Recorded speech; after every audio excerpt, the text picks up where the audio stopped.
Hello students, আজকে আমরা নিউটনের গতিসূত্রের পার্ট 4-এ চলে এসেছি। তা নিউটনের গতিসূত্রের পার্ট 4-এ অ্যাকচুয়ালি আমরা কিছু বাস্তব সমস্যা নিয়ে আলোচনা করব, যেগুলো আমরা দেখি বিভিন্ন রকমের সমস্যা, এবং সমস্যাগুলো নিয়ে হায়ার সেকেন্ডারি কোশ্চেনেও আসে, এবং অবশ্যই এই ধরনের বাস্তব সমস্যা নিয়ে তোমাদের ওই AIEEE নিট, ঠিক আছে, বিভিন্ন এন্ট্রান্স এক্সামিনেশন বা কম্পিটিটিভ এক্সামগুলোতেও কিন্তু আসে। তো সেগুলোর জন্য বেসিক কিছু আইডিয়া দরকার। আমাদের একটা বড় ভুল হয়, শুরুতেই আমরা বড় বড় ফর্মুলা পড়া শুরু করি, যে কী হয় তাড়াতাড়ি করার জন্য। কিন্তু ভেবে দেখো, তুমি কতগুলো ফর্মুলা মুখস্থ করবে আর কত টাইপের অঙ্ক মুখস্থ করবে। তা মুখস্থ করে কোনো কিছু হবে না। তুমি যদি একটা ভালো কিছু করতে চাও, তাহলে তোমাকে আগে সেটার বেসিকটা জানতে হবে। তা আমরা এই প্রথম, দ্বিতীয় এবং তৃতীয় গতিসূত্রের মাধ্যমে বেসিকটা কি তৈরি করলাম, যাতে আমরা বাস্তব প্রয়োগে সেগুলোকে ব্যবহার করতে পারি। তা এই বাস্তব প্রয়োগের ব্যবহারের ক্ষেত্রে সবার প্রথম আমার অ্যাকচুয়ালি দরকার, আজকের পাঠটার আমরা নাম দিয়েছি মুক্ত বস্তু চিত্র ও কিছু বাস্তব সমস্যা। মুক্ত বস্তু চিত্র বা ফ্রি বডি ডায়াগ্রাম মানে কি? দেখো, প্রথম বা দ্বিতীয় গতিসূত্রের যদি আমি অ্যাপ্লাই করতে চাই, তখন কিন্তু বস্তু একটাই নিতে হবে, অর্থাৎ একটা বস্তুর উপর কি বল প্রযুক্ত হয়েছে সেটা দেখার। ধরুন আমি কথার কথা বলছি, এই হাতের উপর আমি ঘুষি দিচ্ছি। তো যখন আমি দেখাচ্ছি হাতের উপরে ঘুষি দিচ্ছি, হাতের উপর একটা বল প্রয়োগ করছি, হাত আমার উপর একটা প্রতিক্রিয়া বল সৃষ্টি করেছে। ছবি একসঙ্গে দেখিয়ে দিলাম, ক্রিয়া প্রতিক্রিয়া বোঝানো হয়ে গেল। কিন্তু যদি এই বস্তুটার স্থিতি বা এই বস্তুটার গতি যদি আমাকে বের করতে হয়, তাহলে শুধুমাত্র এই বস্তুটির ওপর কি কি বল প্রযুক্ত হয়েছে সেটাই আমার বিবেচ্য বিষয় হবে। তাহলে টোটাল বস্তু বা বস্তু সংস্থার সে স্থিতিশীল অবস্থায় আছে বা গতিশীল অবস্থায় আছে, সেই সিস্টেমের মধ্যে কোনো একটি বস্তুকে আলাদা করে ধরে নিয়ে সেই বস্তুর ওপর যে যে বল প্রয়োগ হচ্ছে তাদের ভেক্টর প্রকাশ, ঠিক আছে, ভেক্টরের দ্বারা সেই গতিকে প্রকাশ করাই হলো মুক্ত বস্তু চিত্র। একটা জিনিস মাথায় রাখবে, যে বস্তুর গতি বিবেচনা করছো বা যে বস্তুর মুক্ত বস্তু চিত্র আঁকছো, সেই বস্তু কোন বস্তুতে বল প্রয়োগ করছে সেটা কিন্তু হিসাবের মধ্যে আসবে না। সেটা যখন যে বস্তুর উপর বল প্রয়োগ করছে, যখন সেই বস্তুর গতি বের করবো তখন সেটা দরকার। কিন্তু যদি আমার গতি বের করতে হয়, আমার ওপর কি কি বল আছে সেটাই আমি বের করব। আমি কার ওপর বল প্রয়োগ করছি সেটা কিন্তু আমার হিসাবের বিষয় নয়, কারণ আমার গতির জন্য আমার বল দায়ী নয়, আমার উপর প্রযুক্ত বল দায়ী। ক্লিয়ার? তা আমি একটা এক্সাম্পল দিয়ে ব্যাপারটাকে বোঝানোর চেষ্টা করি, যেটা খুব আসে পরীক্ষায়, সংস্পর্শ বল। আচ্ছা, তাহলে কেস এক্সাম্পল 1।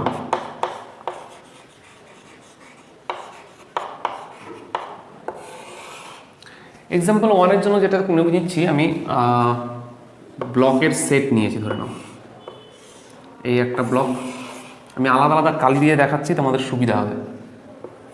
এই একটা ব্লক এবং এই একটা ব্লক। প্রথম ব্লকের ভর m1, দ্বিতীয় ব্লকের ভর m2 এবং তৃতীয় ব্লকের ভর m3। ঠিক আছে? এবার এই ব্লকের ওপর বাইরে থেকে আমি একটা বল প্রয়োগ করেছি। ঠিক আছে? বল তো আমার নিজের ইচ্ছা প্রয়োগ করতেই পারি, করে দাও। F পরিমাণ বল প্রয়োগ করলাম। তার ফলে বস্তুটার মধ্যে এই টোটাল সংস্থাটার এ ত্বরণ সৃষ্টি হয়েছে। তাহলে এতটুকু তো শিওর, এই টোটাল সংস্থার যখন এ ত্বরণ সৃষ্টি হয়েছে, তার মানে এদের প্রত্যেকের কি হয়েছে? এ ত্বরণ সৃষ্টি হয়েছে। এবার এই মুক্ত বস্তু চিত্র মানে হলো এই প্রত্যেকটা বস্তুর আলাদা আলাদা গতি বিবেচনা করা। এবার সেই হিসাব যদি করতে চাই, আমি এটাকে ডিভাইড করে নিই। মনে মনে ভাবো কি কি হচ্ছে। এফ বল m1-এর উপর প্রয়োগ করাতে এই m1 বস্তু m2-র উপর একটা বল প্রয়োগ করেছে, স্বাভাবিক। এবং তার রিটার্নে m2 বস্তুও m1-এর উপর একটা কি প্রতিক্রিয়া বল সৃষ্টি করেছে। m2 তার ফলে m3-র উপর একটা বল সৃষ্টি করেছে এবং m3 m2-র উপর একটা প্রতিক্রিয়া বল সৃষ্টি করেছে। ক্লিয়ার? এবং আলটিমেটলি m3-র উপর একটা বল প্রযুক্ত হয়েছে, তার জন্য সামনের দিকে এগিয়ে যাচ্ছে। তাহলে আমি যদি প্রত্যেকটাকে আলাদা আলাদা হিসেবে বিবেচনা করি, ধরে নাও এই ফার্স্ট পার্টটুকু নিচ্ছি আমি। এই ফার্স্ট পার্টটুকুর জন্য আমি কি করলাম, আলাদা আলাদা করে, পরীক্ষার সময় মানে এমনি সময় আর ছবি আঁকার দরকার নেই আলাদা, আমি এখানে তোমাদেরকে বোঝানোর জন্য আলাদা আলাদা করে ছবি এঁকে দেখাচ্ছি। তাহলে এর ওপর কী কী বল প্রযুক্ত হয়েছে সেটা আমরা আগে দেখি। দেখো, এর উপর বল প্রযুক্ত হয়েছে F, এবং এই m1 বস্তু m2-র উপর একটা বল প্রযুক্ত করেছে, সেটা ধরে নিলাম কিছু একটা। তাহলে m2 ঠিক সমমানের একটা প্রতিক্রিয়া বল বিপরীত দিকে সৃষ্টি করেছে। তার মানে M2 দ্বারা, এক কথায় এর উপর M2 দ্বারা M1 এর উপর একটা বল প্রযুক্ত হয়েছে, ঠিক? সেটাকে আমরা বললাম F, আচ্ছা T লিখলাম, T1/2, একের উপর প্রযুক্ত বল 2 দ্বারা, T1/2, এবং তার ফলে বস্তুটি এই সামনের দিকে এগিয়ে যাচ্ছে। তার ফলে তার ক্ষেত্রে কী হবে? M1A, ঠিক আছে? ওকে, সেকেন্ডের গতি যদি বিবেচনা করি তাহলে হচ্ছে M2। এই M2-র ক্ষেত্রে কী কী হচ্ছে দেখো। এক তো এর উপর একটা বল প্রযুক্ত হচ্ছে। কোন বলটা প্রযুক্ত হচ্ছে? এর উপর কি F বল প্রযুক্ত হচ্ছে? না, এর উপর F বল প্রযুক্ত হচ্ছে না। M1 দ্বারা M2-র উপর একটা বল প্রযুক্ত হচ্ছে। সেটা কি? আমি লিখলাম T21, 1 দ্বারা 2 এর উপর প্রযুক্ত বল, ঠিক আছে? এবং তার ফলে এই M2 M3-র উপর একটা বল প্রযুক্ত করেছে। সেটা কি? 2 দ্বারা 3 এর উপর বল প্রযুক্ত হয়েছে। তাহলে এর উপর কতখানি বল প্রযুক্ত হয়েছে? 3 রিটার্নে একটা বল প্রযুক্ত করেছে, সেটা হচ্ছে T23। তার মানে 2 এর ওপর 3 দ্বারা প্রযুক্ত বল, পাশে লিখেছি 3 দ্বারা 2 এর ওপর প্রযুক্ত বল। এটা কি? প্রতিক্রিয়া বল, কিন্তু ক্লিয়ার? তার ফলে বস্তুটি সামনের দিকে এগিয়ে যাচ্ছে। কত ত্বরণ নিয়ে? A ত্বরণ নিয়ে। তার ফলে এর মধ্যে প্রযুক্ত বল আলটিমেটলি কত থাকলো? M2A। ওকে, নেক্সট এই বলটার ক্ষেত্রে দেখি এবার M3। ওকে, এর ক্ষেত্রে কতখানি বল প্রযুক্ত হয়েছে দেখো। এই দিক থেকে বল প্রযুক্ত হয়েছে এর উপর M2 দ্বারা M3 এর উপর, তাহলে T32, ঠিক আছে? M2 দ্বারা M3 এর উপর T32। এবার এ আর কাকে বলটা প্রযুক্ত করবে? কেউ নেই, কাউকে নেই বলটা প্রযুক্ত করার মতো।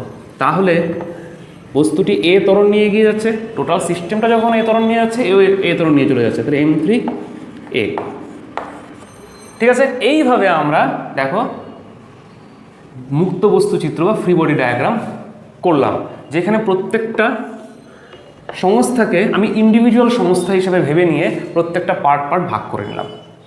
তাহলে আমরা এটাও পেয়ে গেলাম এই যে স্পর্শ তল বরাবর, এই স্পর্শ তল বরাবর অ্যাকচুয়ালি কতখানি বল প্রযুক্ত হচ্ছে সেটাও কিন্তু এখান থেকে বেরিয়ে এলো, ঠিক আছে?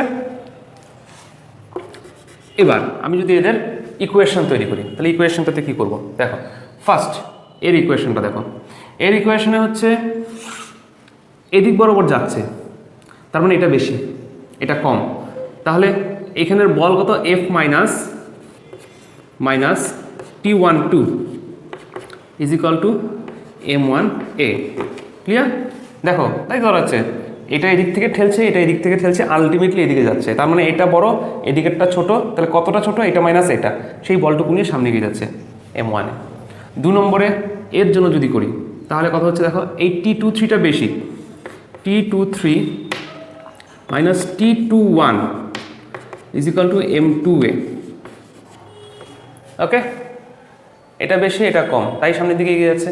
এখানে আর এদিকে কেউ নেই, তাই বিয়োগ করার কেউ নেই, শুধুমাত্র T32 এর জন্যই কি হচ্ছে? সামনের দিকে এগিয়ে যাচ্ছে M3A।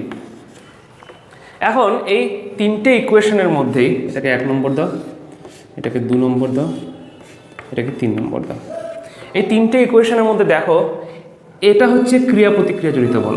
M1 M2-র উপরে যতখানি বল প্রয়োগ করবে, M2ও M1-এর উপরে ঠিক ততখানি প্রতিক্রিয়া দেবে। তার মানে এই T12, ঠিক আছে, ভালো করে দেখো, এদিকের এই T12 আর, আচ্ছা এখানে একটা ভুল করলাম, এটা T21টা T23 থেকে বেশি, তাহলে T21 মাইনাস T23, স্বাভাবিক এই বলটা বেশি তাই তো দিয়ে গেছে। তাহলে এদিকে T12 আর এদিকে T21 এরা কিন্তু পরস্পর সমান, ঠিক আছে, এদের মানটা সমান, তাহলে প্লাস মাইনাস এটা কেটে যাবে। আচ্ছা, যদি আমি তিনটায় যদি যোগ করি, আচ্ছা ঠিক একই রকমভাবে দেখো, এই M2 M3-র উপর যতখানি বল প্রয়োগ করবে সেটা কত? T32। M3ও M2-র উপর ঠিক ততখানি প্রতিক্রিয়া করবে T23, তাহলে এই দুটোও সমান, তাহলে এই দুটো কেটে যাবে। তাহলে আলটিমেটলি আমরা দেখছি এইখানে মাইনাস প্লাস, এখানে মাইনাস প্লাস কেটে গেল, তাহলে F ইজ ইকুয়াল টু কত এলো? F ইজ ইকুয়াল টু এলো M1 plus M2 plus M3 into এ। তার মানে যে ত্বরণটা আমরা পাচ্ছি, এর উপর যে ত্বরণটা ক্রিয়েট হয়েছে সেই ত্বরণটা কত, a is equal to F by m1 plus m2 plus m3। কি বুঝলাম? তাহলে চোখ বন্ধ করে যে কোনো ক্ষেত্রে যখনই এক রেখীয় কোনো একটা বস্তুর ত্বরণ আমরা নির্দেশ করব বা বস্তু সংস্থার ত্বরণ নির্দেশ করব, সেটা এক রেখাও হতে পারে বা বক্ররেখাও হতে পারে, বক্ররেখা, যায় আসে না। যদি ত্বরণ সৃষ্টির গল্প হয় বা মানে এক রেখা বলতে বক্ররেখা না, ধরো ঘুরিয়ে এসছে সেরকমও হতে পারে, হ্যাঁ, তাহলে একদিকে যে পরিমাণ ত্বরণ সৃষ্টি হবে অন্যদিকে তো একই পরিমাণ ত্বরণ সৃষ্টি হবে যদি বস্তু সংস্থাটা কোনো কিছু দিয়ে, শক্ত কিছু দিয়ে কানেক্টেড থাকে, বা একটা যে পরিমাণ যাচ্ছে আরেকটা যদি ঠিক সেম পরিমাণে যায়, যদি সেরকম কিছু হয় তাহলে কিন্তু আমরা দেখব এর উপর প্রযুক্ত বল কত। আলটিমেটলি এর উপর প্রযুক্ত বল এফ। যদি এদিকে F1 হতো এদিকে F2 হতো তাহলে আমাদের দুদিক থেকে হিসাব করে দেখতে হতো কোনটা মানে লব্ধি বলটা কত। লব্ধি বলকে আমি টোটাল ভর দিয়ে ভাগ করলে কিন্তু ত্বরণ বের করে নিয়ে আসতে পারবো। এবং এই পজিশন থেকে দেখো যে কোনো পজিশনে আমি যদি এখন বের করতে চাই এই T12 বা T21টা কত, তাহলে এখান থেকে বা এখান থেকে ছবি থেকে বের করে নিয়ে আসতে পারি। দেখো বের করেই নিই, যেহেতু প্রশ্ন উঠেছে, তাহলে T12 অর T21 এই দুটোর মান তো সেম, শুধু ডিরেকশনটা আলাদা। T12 T21 ইজিক্যাল টু কত, এদিক থেকে এদিকে চলে গেলো F মাইনাস M1 এ, F মাইনাস M1 এ। F এর মানটা কত দাঁড়াচ্ছে, F এর মানটা দেওয়া আছে M by M1 plus M2 plus M3। তাহলে নিচের থেকে যদি আমি পুরোটাকে F by M1 plus M2 plus M3 রাখি, হ্যাঁ, ও F এর ভ্যালু, তো F এর ভ্যালু হচ্ছে তাহলে A into M1 plus M2 plus M3, বা M1 এখানে রেখে A এর ভ্যালু রাখতে পারি F by M1 plus M2 plus M3।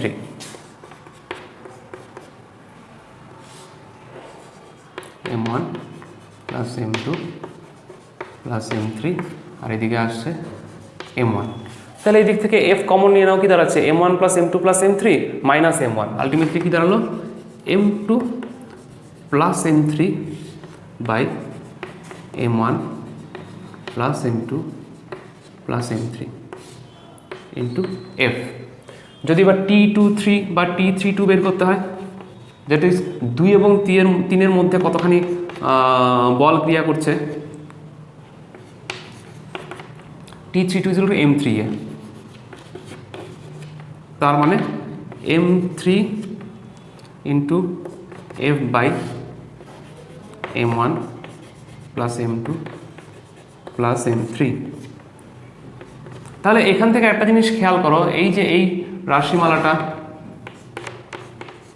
বা এই রাশিমালাটা যেটাই আমরা পেয়েছি, সেখানে এই টোটাল বলটা কিন্তু তাদের ভরের অনুপাতে বিভক্ত হয়ে যাচ্ছে। যখন প্রথমে দিয়েছি তখন পুরোটাই পাচ্ছি F1, যখন M2 এটা বাদ দিয়ে M2-র অংশে আছে তখন দেখো M2 plus M3 by M1 plus M2 plus M3, অর্থাৎ এই ভরটুকু বাদ দিয়ে এই ভরের উপাংশ কত আছে সেই অংশে বাকি বলটা গেল। এখানে দেখো শুধুমাত্র M3 আছে, শুধুমাত্র M3 ভরের হিসাবে কতখানি এলো, সেই হিসাবে ভরের অনুপাতে টোটাল বলটা ডিভাইডেড হয়ে যাচ্ছে। বুঝতে পেরেছি? এই হলো তোমাদের এই মুক্ত বস্তু চিত্র এক্সাম্পল 1 স্পর্শতলের ক্ষেত্রে। স্পর্শতলের ক্ষেত্রে এই ধরনের কোশ্চেন আসে। এর ফলে তোমরা এখন 3টে হোক 4টে হোক 2টো হোক যে কোনো ক্ষেত্রে ত্বরণ বা এদের মধ্যে কোনটাতে কতখানি বল প্রয়োগ করে এই ফর্মুলার মাধ্যমে বা এরকমভাবে বুঝে আলাদা করে নিয়ে ইকুয়েশন করে নিয়ে বের করে নিতে পারো, খুব একটা কঠিন হবে না। আমি বরং আরেকটা এক্সাম্পল দিই, খুব আসে, সেটা লিফটের সমস্যা আসে, প্রচুর পরিমাণে আসে এই সমস্যাটা।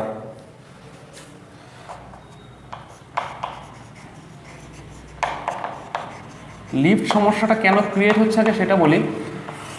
লিফট, আমরা যদি কেউ লিফটে উঠে থাকি তাহলে দেখবো যে লিফটে ওঠার সময় নিজেকে একটু ভারী মনে হয়, লিফট উপর থেকে নিচে নামার সময় নিজেকে একটু হালকা মনে হয়। কেন মনে হয়, কী জন্য, কোথায় কি হয়? তাহলে আমরা কয়েকটা ছবি আলাদা আলাদা করে কয়েকটা ছবি এঁকে নিই।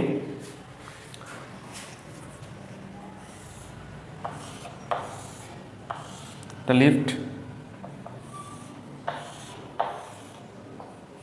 Same lift, same lift.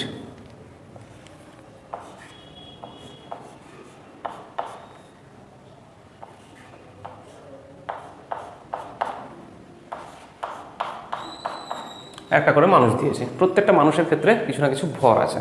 ঠিক আছে।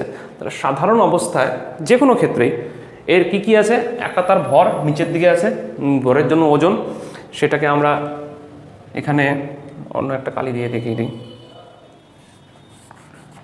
mg। প্রত্যেক ক্ষেত্রেই ভর কি হচ্ছে mg, প্রত্যেক ক্ষেত্রেই ভর mg।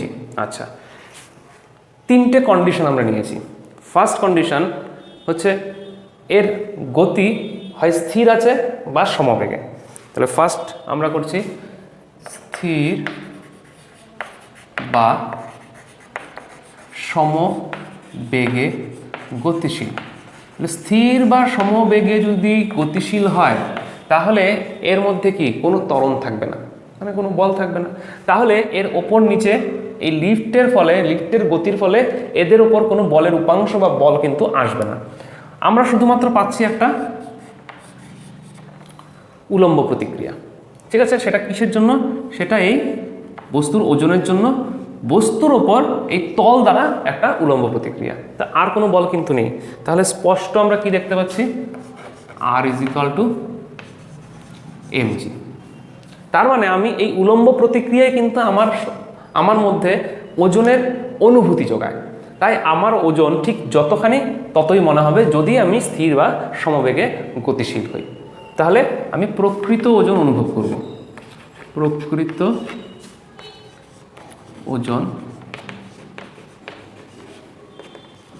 অনুভূত হবে।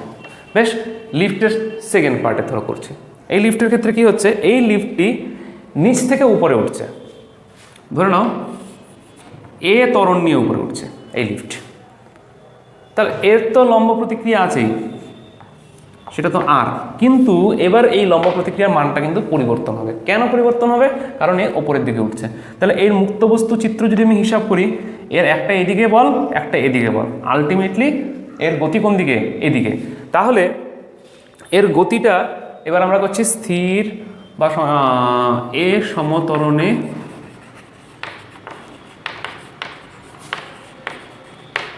ঊর্ধ্বমুখী, এই সমস্যাটা নিয়ে এখন আমরা আলোচনা করছি। তাহলে ওর গতি হচ্ছে ঊর্ধ্বমুখী, তাহলে সেদিকে তার বল কত হবে? M A. সেটা কেন সৃষ্টি হলো? সেটা সৃষ্টি হলো এদিকে আর এদিকে mg, তাহলে নিশ্চয়ই r - mg। তাহলে r = কত দাঁড়ালো দেখো তো? r = mg + ma, m common গেলে g + a।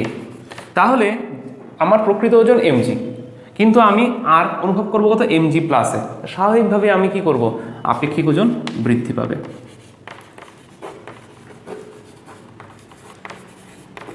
আপেক্ষিক ওজন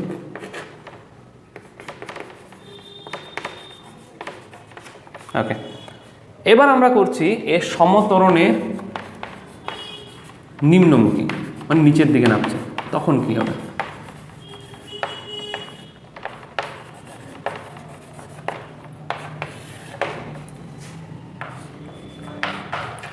নিচের দিকে নামছে এ সমতরণ নিয়ে, তাহলে স্বাভাবিকভাবে এবার তার গতি কোন দিকে?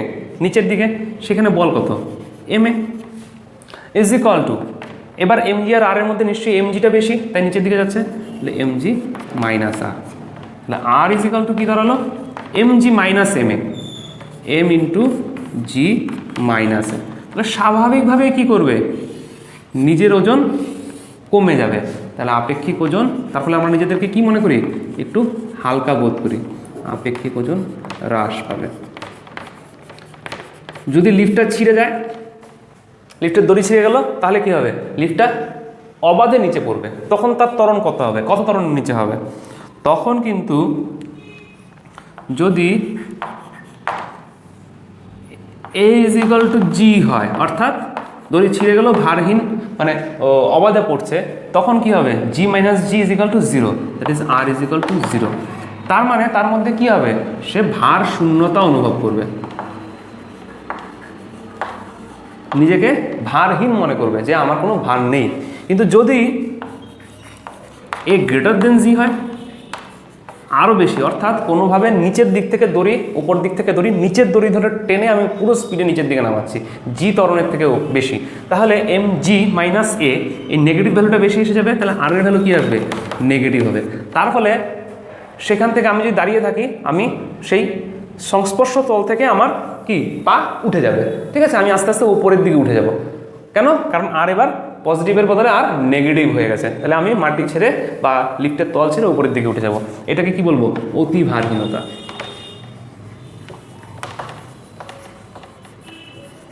এই হচ্ছে লিফটের প্রবলেম। কেন উপরে উঠলে নিচে নামলে কোনটার ক্ষেত্রে কি হয়, সমস্তটা আমরা কিন্তু কমপ্লিট করে দিয়েছি। কোনো অসুবিধা থাকলে ইনবক্স করো, আমি আনসার করার চেষ্টা করব। এবার আমরা 3 নম্বর এক্সাম্পল নিয়ে, দুটো এক্সাম্পল দিলাম, এবার 3 নম্বর এক্সাম্পল দিই। 3 নম্বর এক্সাম্পলে আমরা সিম্পলি দড়ি টানাটানির গল্পের মতো করে করব। এদিকে একটা ব্লক আছে,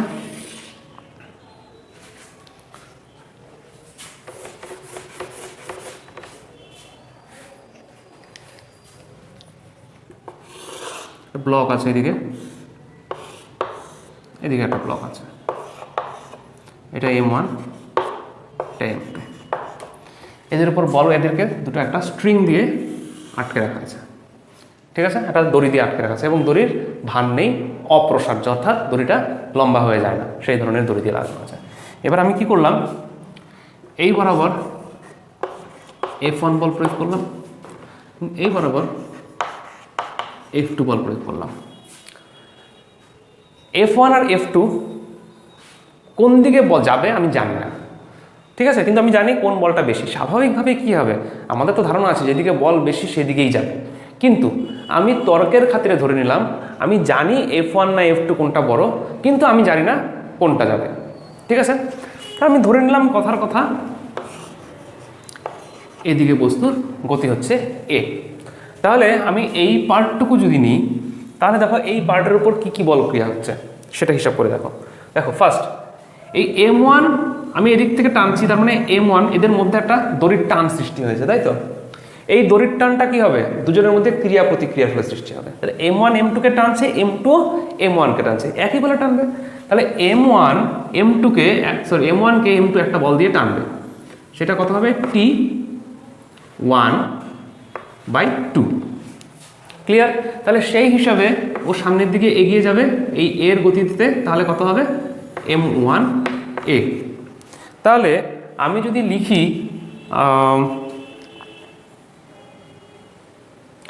এটা বেশি, T12 minus F1 is equal two কত হবে, M1A। ওকে, আচ্ছা, এবার এটার ক্ষেত্রে চলে আসো। এটার ক্ষেত্রে কি দাঁড়াচ্ছে দেখো, M1A M2 বস্তুকে M1 বস্তু টানছে, দড়ির টান সৃষ্টি হয়েছে এদিক বরাবর, সেটা হচ্ছে T21। তার মানে এর ফলে এই বস্তুটা সামনের দিকে এগিয়ে যাচ্ছে এ ত্বরণ নিয়ে, তাহলে হচ্ছে M2A। তাহলে আমরা কি লিখতে পারি এখান থেকে, নিশ্চয়ই এই F2টা এদের থেকে বেশি, এইদিকে টান থেকে বেশি, তাহলে F2 মাইনাস এর ওপর টান পড়ছে কোনটা, এর ওপর প্রযুক্ত বল কিন্তু সব হিসাব করছে, সেটা কত, T21, ঠিক আছে, আলটিমেটলি সামনের দিকে এগিয়ে যাচ্ছে, সেটা কত, M2A। তাহলে এবার T21 আর T12 কি, এই দুটো তো সমান, কারণ ক্রিয়া প্রতিক্রিয়া জনিত বল, নদীতে টান সৃষ্টি হয়েছে। তাহলে এটা আর এটা কাটা যাবে যদি এদেরকে যোগ করা হয়, আমি যোগ করে দিই, তাহলে কি দাঁড়ালো, F2 minus F1 is equal two M1 plus M2 into A। তাহলে এর ভ্যালু কত আসলো, এর ভ্যালু এলো F2 minus F1 by M1 plus M2। তাহলে খেয়াল করো এখানেও কিন্তু একই রকম ঘটনা চলে এলো, যে এর ওপর টোটালটাকে যদি আমি একটা সিস্টেম ভেবে নিই, এর ত্বরণ হবে এই টোটাল সিস্টেমের উপর লব্ধি বল বাই টোটাল সিস্টেমের ভর। এখানে লব্ধি বল কত, একদিকে F2 একদিকে F1, তাহলে লব্ধি বল কত, F2 মাইনাস F1 অথবা F1 minus F2 whatever by M1 plus M2। এবার আমরা ধরে নিয়েছি এদিক বরাবর ত্বরণ, ঠিক আছে। তাহলে যদি এখানে দেখো যদি F1 গ্রেটার দেন F2 হতো, তাহলে এর ভ্যালুটা কি আসতো, নেগেটিভ আসতো, অর্থাৎ এইদিকে ত্বরণ নেওয়াতে আমার ভ্যালু নেগেটিভ এসছে, তার মানে আমার ত্বরণ কোন দিকে, এইদিকে। এইদিকে নিয়েছি আমি F2 গ্রেটার দেন F1 বলেছি, তাহলে এটা কি আসতো, পজিটিভ। তার মানে আমি ঠিক যেদিকে ত্বরণ ধরেছি এর গতি কিন্তু ঠিক সেদিকেই হচ্ছে। এটাই কিন্তু আমরা এর মাধ্যমে খুব সহজে বুঝতে পারছি, ঠিক আছে। তাই তুমি যেদিকে খুশি ত্বরণ ধরো, কিচ্ছু যায় আসে না। এর ভ্যালু যদি পজিটিভ আসে আলটিমেটলি তার মানে তুমি যেদিকে ত্বরণ ধরেছো সেদিকেই ত্বরণ, আর যদি নেগেটিভ আসে তার মানে তুমি যেদিকে ত্বরণ ধরেছো তার উল্টো দিকে ত্বরণ। Clear?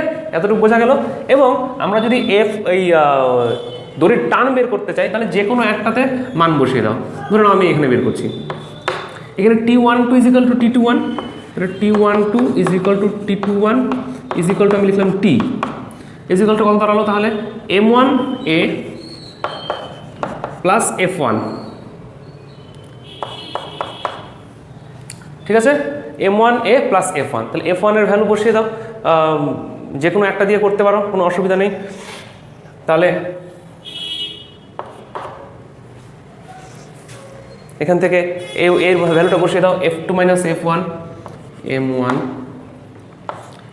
F2 minus F1 by M1 plus M2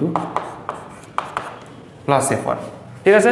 তাহলে এখান থেকে লসাগু করলে কি দাঁড়ায় দেখো তো, M1 F2 minus M1 F1, এই থেকে plus M1 F1 plus M2 F1, তাহলে এর ভ্যালুটা আসলো ultimately M1 F2 plus M2 F1 by M1 plus M2, এটা কি T এর ভ্যালু। বুঝতে পেরেছি? এই হচ্ছে ত্বরণের ভ্যালু, যে সেটা কোন দিকে যাবে, কত ত্বরণে যাবে সেটা, এবং তার ফলে দড়িতে কী টান সৃষ্টি হবে সেটা। আশা করি বুঝতে পেরেছি, কোনো অসুবিধা হওয়ার কথা না। এবং ত্বরের টানটা কীভাবে বের করছে সেটাই। তার মানে আলটিমেটলি আমাকে বের করতে হচ্ছে যে ব্লকগুলো আছে, যে স্ট্রিং দিয়ে যুক্ত আছে, সেগুলোর দুপাশে কি বল প্রয়োগ হচ্ছে সেটা। তাই এটা তো অনুভূমিক গতি, তাই না? তো অনুভূমিক গতি হওয়ার জন্য এখানে আমরা কিন্তু এই পার্টটা ধরে নিয়েছি। তা যদি এক্সাম্পল 3-তে চলে যাই, আমি নতুন ধরনের একটা এক্সাম্পলের দিকে চলে যাই। ছবি একবার করবো, এখন প্রসেস শিখে ফেলেছি অলরেডি, এখন বাকি যে কোনোটা দিলে আমি করতে পারবো।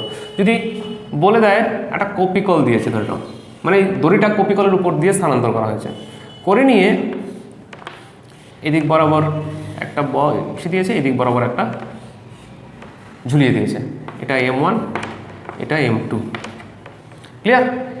এবার আমি কোনো বল প্রয়োগ করছি না, তাহলে কি এখানে বল থাকবে না? ঝুলিয়ে দিয়েছি কপিকলের উপর, তার মানে অবশ্যই বল থাকবে। একটা এদিক বরাবর থাকবে, দেখো M1G তার ওজনের জন্য, একটা এদিক বরাবর থাকবে M2G তার ওজনের জন্য, ঠিক আছে। লোডশেডিং হয়ে যাওয়াতে একটু দেরি হয়ে গেল, ঠিক আছে। যাই হোক, তাহলে এখান থেকে আমরা দেখতে পাচ্ছি এদিকে M1G, এদিকে M2G, তার মানে এদের উপর একটা বল প্রযুক্ত হচ্ছে। সেই বলটা কোন দিকে হচ্ছে? অ্যাকচুয়ালি সেটা নিজের মতো করে হচ্ছে, ঠিক আছে, তার ওজনের জন্য হচ্ছে। তাহলে এক্সট্রা করে আমি এখানে যেখানে F1 F2 দিয়েছিলাম, এবার অলরেডি F1 F2 কিন্তু আমার কাছে এসে গেছে। তাহলে এখানে স্বাভাবিকভাবেই F1 কোনটা? এটা F1, আর এটা কি F2, ধরে নিতে পারি, অসুবিধা তো নেই।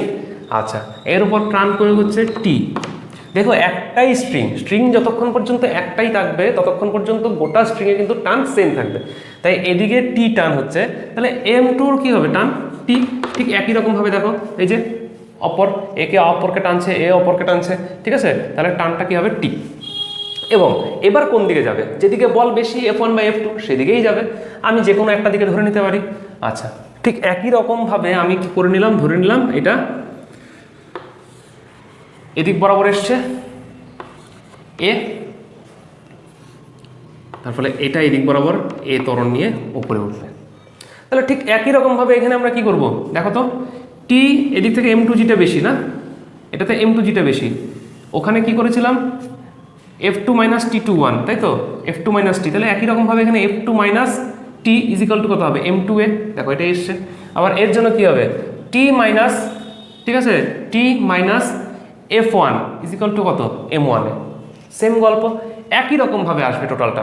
তাহলে আলটিমেটলি এ কত আসবে? তুমি যদি এ বের করতে চাও তাহলে এর ভ্যালু আসবে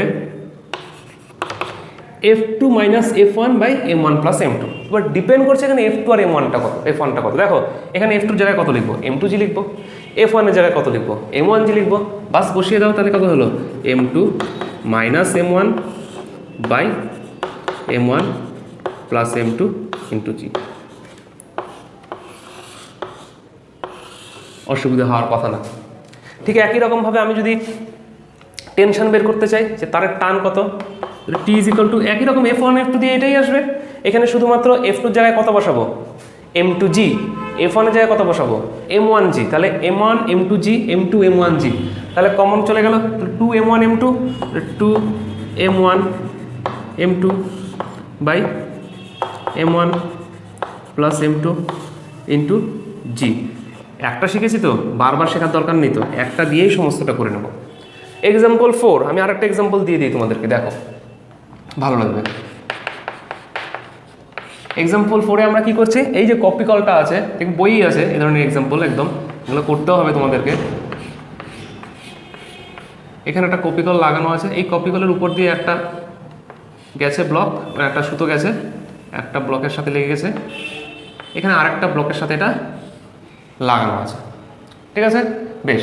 এবার তার ফলে এদিকে টেনশন আছে, এদিকে টেনশন আছে, এর ভর আমি এখানে ধরে নিচ্ছি M2G, ওজন নিচের দিকে কাজ করছে, এটাকে বলছি F2 ইকুয়াল টু M1G। আচ্ছা, আর এদিক বরাবর নিচের দিকে কাজ করছে M1G। তাহলে F1টা কত, F1টা কোন দিকে, এই দাবি বরাবর উল্টো দিকে টানার কথা, অর্থাৎ এদিকে F1টা কত, 0 না, নেই তো, কারণ M1G এর 90 ডিগ্রিতে কোনো উপাংশই নেই, তাই এই পার্টটা কত, F1টা 0 হচ্ছে। দেখো এখানে কিন্তু আরও জিনিসপত্র আছে, যেমন এই পজিশনটার ক্ষেত্রে কী হবে, এর একটা উলম্ব প্রতিক্রিয়া আছে আর, তাহলে এখানে আর M1G পরস্পরকে কী করবে, হ্যাঁ প্রশমিত করে দেবে, তার কারণ ওরা একটা জায়গায় আছে। আর এর এখানে টান সৃষ্টি হয়েছে টি, এখানে টান সৃষ্টি হয়েছে টি। তা গল্পটা যদি আমি একই করি, এখানে আমি ধরে নিলাম এখানে F1 আছে, যদি এটা ঘর্ষণহীন তল না হয়ে যদি ঘর্ষণযুক্ত তল হতো, তাহলে ঘর্ষণ বল ওকে বিপরীত মুখে টানতো, তখন ঘর্ষণ বলের মানটা এখানে F1 হিসেবে আমি বসিয়ে দিতাম, ঠিক আছে। এখন যেহেতু এটা ঘর্ষণহীন তল, তাই এখানে কোনো বল নেই, তাই আমরা F1 এর জায়গায় কত বসাবো, জাস্ট শুধু F1 এর জায়গায় আমরা বসাবো M1, F1 এর জায়গায় বসাবো 0, F2 এর জায়গায় বসাবো যেটা আছে সেটা কত, M2G, কারণ এ ত্বরণ কত ত্বরণ নিয়ে নামছে, আমরা যদি বলি এ ত্বরণ নিয়ে নামছে হলো এ ত্বরণ নিয়ে নামলে এও তো এ ত্বরণ নিয়ে কি হবে, এগোবে এটাও, তাহলে এখানে ফর্ম তো একই, সেম ফর্ম নিয়ে আমরা আলোচনা করব, কোনো অসুবিধা নেই। সেটা কত, তাহলে A ইজ ইকুয়াল টু বসে দাও F2 M2G by M1 plus M2 হলো, এবং দড়ির টান T is equal two M1 F2 F2 F1 M2 F1, F1টা তো 0, তাহলে M1 F2 কত, M2G, তাহলে M1 M2G by M1 plus M2, দড়ির টানও বেরিয়ে গেল। তুমি যেরকমভাবে খুশি সেরকমভাবে করতে পারো, কোনো অসুবিধা নেই, গল্প তো একই এসছে, ঠিক আছে। একটা দিয়েই আমরা সমস্তগুলো করতে পারি। ধরে নাও আরও একটা এক্সাম্পল করছি, কপি কলেরই আর একটা এক্সাম্পল করছি, আসে খুব পরীক্ষায়, সেটা হলো আনত তলের মধ্যে কপি কল আছে। ধরে নাও গল্পটা এরকম, এই একটা আনত তল, এই আনত তলটা এরকম, আনত তল তো একটা বাহুর উপরে সোজাসুজি থাকে, আমি একদম অ্যাঙ্গেল করে দিলাম, পুরোপুরি করে দিলাম, এখানে কপি কল আছে, এই কপি কলের মাথা দিয়ে এই একটা অংশ M1, এই একটা অংশ M2। আচ্ছা, এই কথাটা এখানে বলার আগে এর ক্ষেত্রে কিন্তু দেখো পুরোটাই নির্ভর করছে এদের ভরের উপর, M2 মাইনাস M1 যদি পজিটিভ হয় তার মানে আমি যেদিকে বলেছি সেদিকেই যাবে, যদি নেগেটিভ হয় তার মানে উল্টো দিকে যাবে, তো স্বাভাবিকভাবে যে ভর বেশি সেদিকে যাবে, ক্লিয়ার। আচ্ছা, এর ক্ষেত্রে দেখি কী করে, আর এর ক্ষেত্রে কিন্তু পুরোটাই নির্ভর করছে M2-র ওপর, ঠিক আছে। M2-র যে কোনো ভরের জন্যই কিন্তু নিচের দিকে যাবে, দেখো ত্বরণটা আছে M2, M1-এর উপর নির্ভরই করছে না, তাই এখানে তুমি যত খুশি ভর দেখাও M1 বা M2 যা খুশি হোক, আমার কিছু যায় আসে না, বস্তুটা নিচের দিকেই কিন্তু নামবে। আচ্ছা, এটা M2, ওকে। এর ক্ষেত্রে ধরে নাও এটা হচ্ছে আলফা, এই কোণটা হচ্ছে বিটা, ওকে। আচ্ছা, তাহলে আমি যদি আমার পুরোটা হিসাব করে দেখি, ধরে নাও এটা হচ্ছে টান, এটা হচ্ছে টান, একই টান হবে কারণ হচ্ছে স্ট্রিংটা সেম। এবার এর বলটা দেখো ঠিক নিচের দিকে হবে M2G, আর এর বলটা হবে ঠিক নিচের দিকে M1G। আচ্ছা, এবার যে কোনো একদিকে ওরা যাবে, আমি জানি না কোন দিকে, কথার কথা ধরে নাও আমি ধরে নিচ্ছি এই দিক বরাবর যাবে, তাহলে এদিক বরাবর ত্বরণ এ, এরও এদিক বরাবর ত্বরণ এ। আচ্ছা, এবার বলের কোন উপাংশের জন্য ওই দিকে যাবে, তাহলে আমাকে লম্ব উপাংশ আর অনুভূমিক উপাংশ ভাগ করে নিতে হবে, এই একটা উপাংশ, এই একটা উপাংশ। আমরা জিওমেট্রি থেকে বের করে দেখতে পারি, যদি এটা বিটা হয়, এটা যদি কোণ হয়, তাহলে এই কোণটা তার সমান হবে, ঠিক আছে। তাহলে এটা কত হচ্ছে M2G কস বিটা, আর এদিক বরাবর কত হচ্ছে m2g সাইন বিটা। ওকে, আচ্ছা ঠিক একই রকমভাবে এদিক কত হচ্ছে m1g সাইন আলফা। কেন? এটা আলফা, এটা আলফা হলে এটা আলফা। আর এদিক বরাবর কত হবে? এদিক বরাবর হবে, সরি এটা হচ্ছে, এটা আলফা হলে এটা আলফা, এটা কস আলফা, একটু ভুল করলাম, কস আলফা। আর এদিকে হচ্ছে m1g সাইন আলফা। ঠিক আছে, এবার এই ছবি অনুযায়ী দেখো এই m2g cos বিটার সাথে এদিকের উলম্ব প্রতিক্রিয়া চলে যাবে, এদিকের m2g cos বিটার সাথে এদিকের উলম্ব প্রতিক্রিয়া চলে যাবে, প্রশমিত হয়ে গেল। থাকলো কি এই m2g সাইন বিটা, এটা অ্যাকচুয়ালি কি, এটা কিন্তু f2, কিচ্ছু না, সেম f2 দিয়ে টানছে। আর এই m1g সাইন আলফা এটা কি অ্যাকচুয়ালি f1। বাকি কাজ তো তোমার শেষ, ত্বরণ বের করে ফেলো।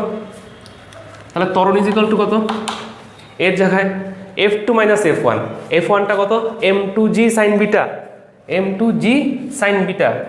তাহলে g কমন নিয়ে চলে যাবে বাইরের দিকে, এটা কত থাকবে m2 sine beta minus m1 sine alpha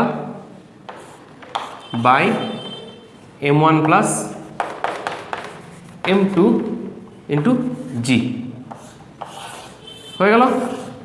এটাই যদি এরকম না হয়ে যদি এরকম হতো, এরকম আনততল হতো, তাহলে থিটা, তাহলে এই পার্টটার মধ্যে কি ছিল, এই যে এই অংশটা আছে এর মধ্যে কোনো সাইন বিটার পার্ট থাকতো না, তখন সাইন 0 সাইন 90 হতো।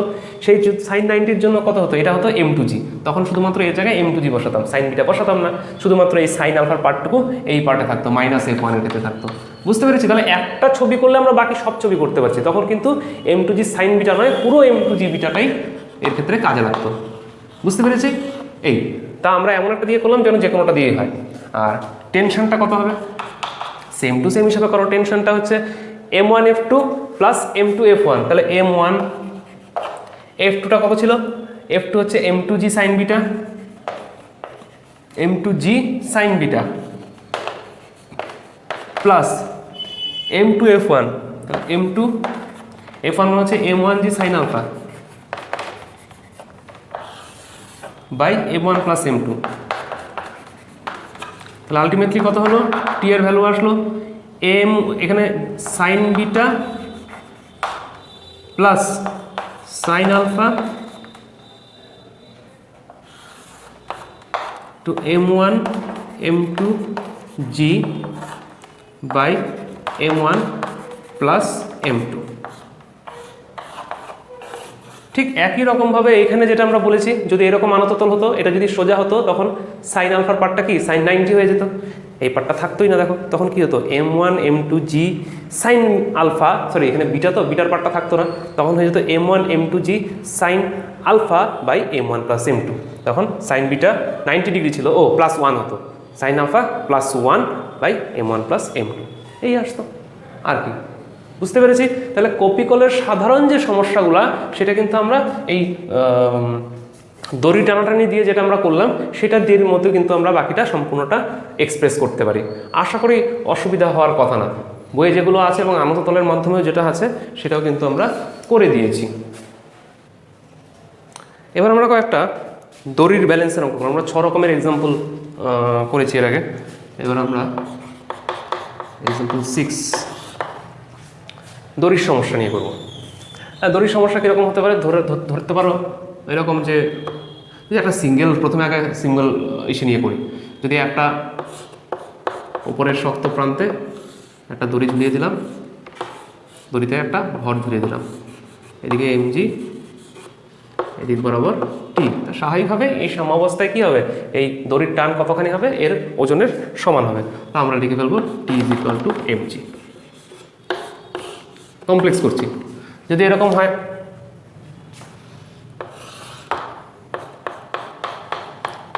একটা দড়ি মাঝামাঝি কোনো একটা অংশে আমি ঝুলিয়ে দিয়েছি, তখন কি হবে?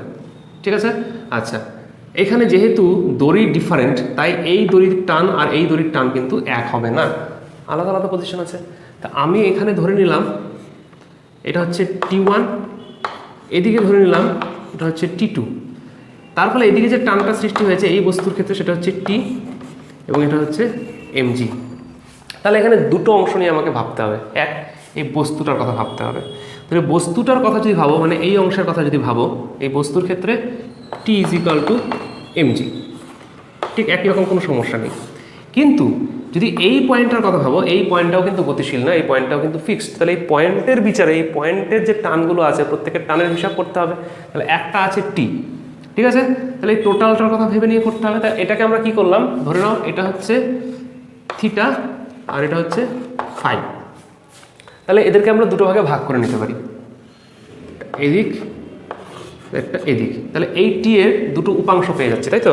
একটা হচ্ছে এদিকে T1 cos থিটা, আরেকটা এদিকে পেলাম T1 sin থিটা, ঠিক আছে। ঠিক একই রকমভাবে এই T2রও দুটো উপাংশে ভাগ করে দিচ্ছি, এটা ফাই হলে এটা ফাই, তাহলে এটা হচ্ছে T2 cos ফাই আর এদিক বরাবর হচ্ছে T2 sin ফাই। তাহলে এর সাম্যের এই বিন্দুটার সাম্যের শর্ত কি?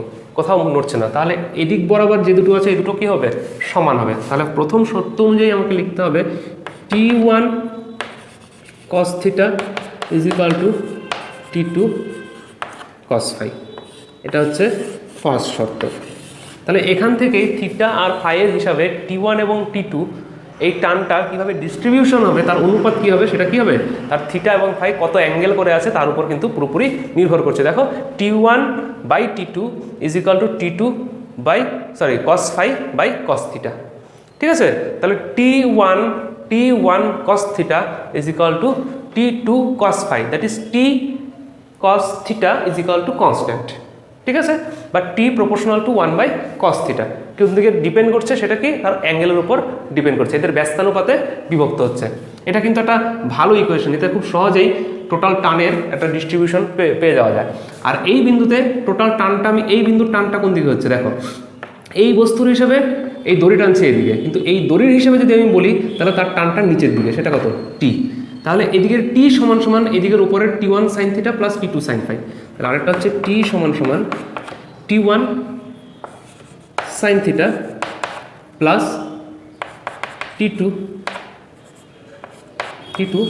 sin phi. এবার টি এর ভ্যালু তো আমরা জানি, সেটা কত, এমজি। T1 এবং T2 ভ্যালু এখান থেকে আমরা বের করে নিতে পারি, যে কোনো একটা অংশ থেকে T1 আর T2 ভ্যালু বের করব, এখান থেকে T1 আর T2 আলাদা আলাদা ভ্যালু কিন্তু আমরা বের করে নিয়ে আসতে পারি। অথবা আমরা এর আগে ল্যামির উপপাদ্য করেছিলাম, সেই ল্যামির উপপাদ্যের মতো করেও আমরা কিন্তু এটাকে ইচ্ছা করলে করতে পারি, দরকার নেই, আমরা এটা ইউজ করেই আরামসে ইজিলি আমরা বের করে নিয়ে চলে আসবো, ঠিক আছে। ইচ্ছা করলে এখানে বসাতে পারবো, দেখো T1 cos theta is equal to T2 cos phi. তাহলে এখান থেকে যদি T1 এর ভ্যালু বসাও কত হবে, T2 cos phi by cos theta, T2 cos phi by cos theta. তাহলে T2 এর ভ্যালু আসবে এখান থেকে, থিটা ফাই এগুলো সব ভ্যালু জানি, তাহলে এগুলো সবগুলো বসিয়ে দিলেই আমার ইকুয়েশন বেরিয়ে চলে আসবে। আচ্ছা, আরেকটা হতে পারে এরকম,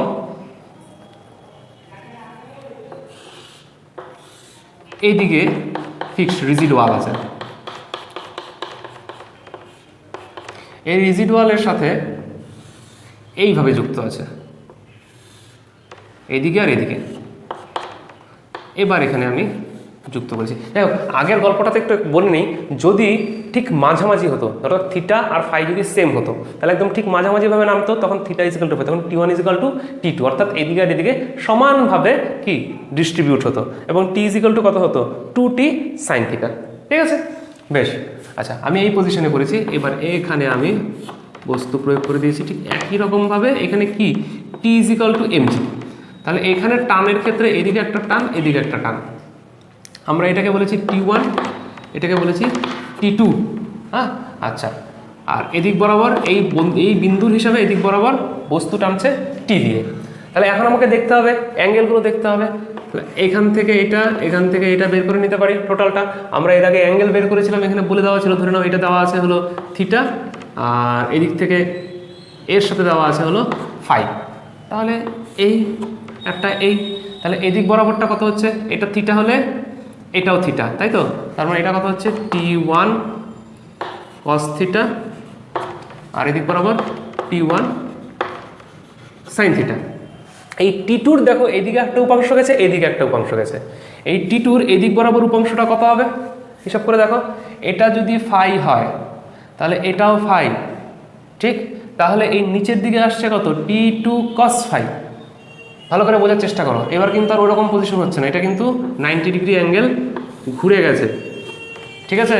তাহলে এটা যদি ফাই হয়, এই অ্যাঙ্গেলটা যদি ফাই হয়, তাহলে স্বাভাবিকভাবেই এই অ্যাঙ্গেলটাও হবে ফাই।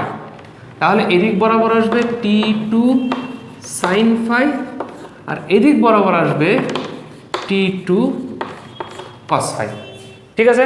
তাহলে এই বিন্দুর হিসাবে দেখো কোন দিকে যাচ্ছে, এক এদিকে যাচ্ছে হলো T1 সাইন ফাই, এক এদিকে আসছে, সরি এটা থিটা বলেছি, এটা হচ্ছে ফাই, তাহলে এটা হলো T1 সাইন থিটা, এদিকে T2 cos ফাই। আরেকটা কে আছে, ওকে টানছে, টোটাল টান হচ্ছে T, আর এদিকে আছে T2 সাইন ফাই, এদিকে আছে T1 cos থিটা। তাহলে টোটালটার হিসাব যদি করো, তাহলে এদিকে এদিক সমান। তার মানে এর জন্য আমরা লিখছি T1 cos theta is equal to T2 sine phi, এই একটা ইকুয়েশন। এখান থেকে T1 আর T2 কীভাবে ডিস্ট্রিবিউট হচ্ছে সেটা বেরোচ্ছে। আর তার সাথে দেখো T1 sine theta is equal to T2 cos phi plus T, তাই না। এদিকে আছে T1 সাইন থিটা, যেহেতু এটা কি আছে, সাম্যে আছে, যেহেতু এটা একদম ফিক্সড অবস্থায় আছে, স্থির অবস্থায় আছে, তার মানে এর উপর যত ভেক্টর বল আছে সব কী হবে, জিরো হবে। তাহলে T1 সাইন থিটা এইদিকে যত, এই ঠিক উল্টো দিকের বলটাও ঠিক ততই হবে, T2 cos ফাই প্লাস টি। তাহলে টি অ্যাকচুয়ালি এর ওপর টান কতখানি পড়বে, T is equal to ultimately আসবে T1 sine theta minus T2 cos phi. একটা জিনিস কি তোমরা খেয়াল করলে, আগেরটার ক্ষেত্রে কিন্তু টানটা বেশ বেড়ে গেছিলো, প্লাস হয়েছে, এখানে কিন্তু টানটা এই প্রসেসের ফলে কিন্তু টানটা কিছুটা কমে যাবে, ঠিক আছে, টানটা কিছুটা কমে যাবে, এবং সেটা স্বাভাবিক। টি ইজ ইকাল টু যেহেতু এমজির সমান, সেভাবে আমরা T1 এবার T1 এবং T2 ভ্যালু কত, এখান থেকে অপনয়ন পদ্ধতিতে আমরা কি করব, জাস্ট T1 বা T2 একটা মান বসাবো, বসিয়ে অপনয়ন পদ্ধতিতে মান বের করে নেব। ঠিক এতেও একই রকমভাবে অপনয়ন পদ্ধতিতে আমরা মান বের করে নেব। এইভাবে আমরা বিভিন্ন ঝুলন্ত বস্তুর ক্ষেত্রে কি হতে পারে সেটার পার্টগুলো করে দিয়েছি। 1 নম্বর, 2 নম্বর, 3 নম্বর। কীভাবে সলভ করব ফ্রি বডি ডায়াগ্রাম এঁকে সেটা আমি